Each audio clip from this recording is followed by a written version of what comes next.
Hi hello மக்களே, கத்திரிக்காய் பொரியல் வைக்க போகிறோம். பட்டக்ஸ் கத்திரிக்காய் பார்த்துருக்கீங்களா? பட்டக்ஸ் கத்திரிக்காய், இதுதான் பட்டக்ஸ் கத்திரிக்காய். பார்த்தீங்களா? இந்த பாருங்க, ஜஸ்ட் எ ஜோக்.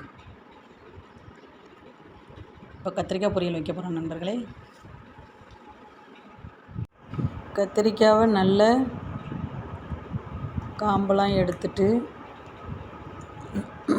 அதை நீளமாக நறுக்கணும் நண்பர்களே. குட்டி குட்டியாக நறுக்குனிங்கன்னா சீக்கிரம் கத்திரிக்காய் வந்து குழஞ்சி போயிடும். இப்போ பாருங்கள், நான் நறுக்கிற மாதிரி நீளமாக எலசாக நறுக்கணும். ரொம்ப தடியாக நறுக்கக்கூடாது. நான் வச்சுருக்கிறது எல்லாமே இளங்கத்திரிக்காய் தான். இப்போ மார்க்கெட்டில் வாங்கிட்டு வந்தேன் சூப்பர் கத்திரிக்காய். பார்த்திங்களா? இப்படி நீல வாக்கில் நறுக்கு பாருங்கள். நறுக்கி முடிச்சுட்டு உங்களுக்கு காமிக்கிறேன் பாருங்கள். இப்படி எலாசாக தான் நறுக்கணும். பார்த்திங்களா? நல்ல விதை இல்லாமல் இருக்குது பாருங்கள் கத்திரிக்காய்.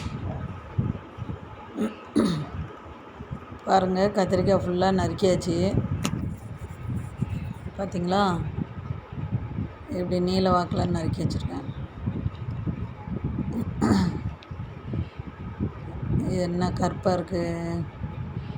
இலை அடிச்சதுன்னு நினைக்கிறேன். சுரண்டி எடுத்த போயிட்டு. பார்த்திங்களா? நல்ல கத்திரிக்காய் தான், சூத்த கத்திரிக்காய்ன்னு நினச்சிடுறாங்க. நல்லா எல்லாத்தையும் நல்லா தண்ணியில் போட்டுருங்க, இல்லைன்னா ஒரு மாதிரி கத்திரிக்காய் கருத்து போயிடும். இப்போ எப்படி செய்யலான்னு பார்க்கலாமா? இதுக்கு தேவையான பொருள் பார்த்திங்கன்னா, பச்சை மிளகா, ஜீரகம், தேங்காய். இதை நல்லா மிக்சியில் போட்டு அரைச்சிக்கோங்க. பார்த்திங்களா? அரைச்சாச்சு. இப்போ ஒரு பாத்திரத்தில் எடுத்து வச்சாச்சு. எப்படி செய்யலான்னு பார்க்கலாமா? இதை தெரியாதவங்க தெரிஞ்சுக்கோங்கப்பா, தெரிஞ்சவங்க எடுத்துக்க வேண்டாம். என்னடா இதெல்லாமா தெரியாது எங்களுக்குன்னு நினைக்காதீங்க. தெரியாதவங்களுக்கு மட்டும்.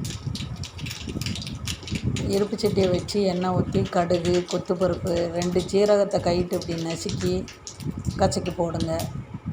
நல்லா வெடித்ததுக்கப்புறம் வெங்காயம் போடுங்க.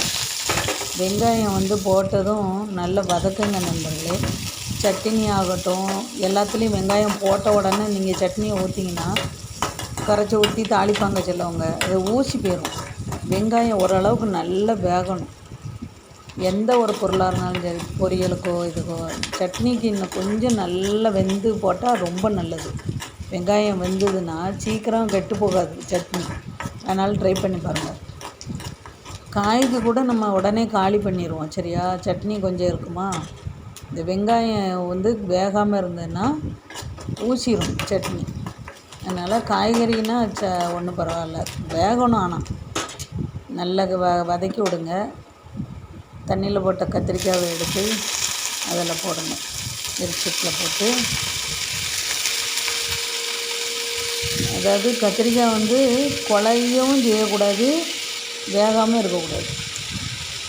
அதை பக்குவமாக பதமாக அதை வதக்கி எடுக்கணும்.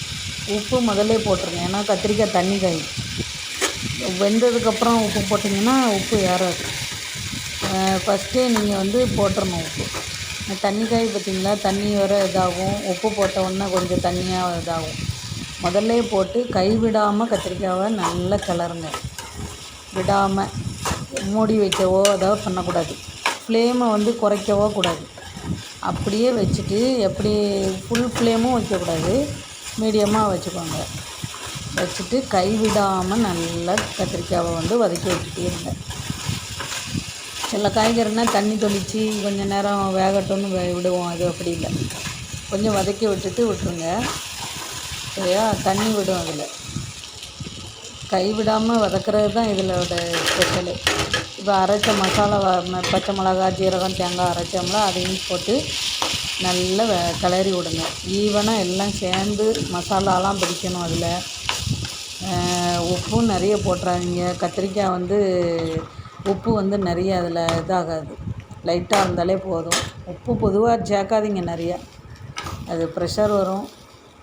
லைட்டாக சேர்த்து சாப்பிடுங்க.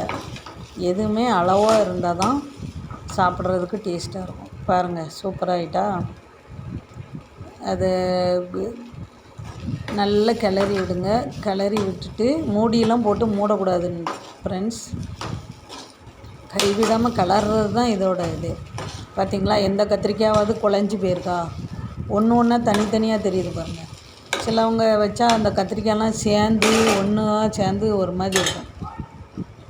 பாருங்கள், நல்லா ரெடி ஆகிட்டு. அடுப்பை ஆஃப் பண்ணிடுங்க. ஆஃப் பண்ணிட்டு உப்பு மூடி வைங்க கடைசியாக.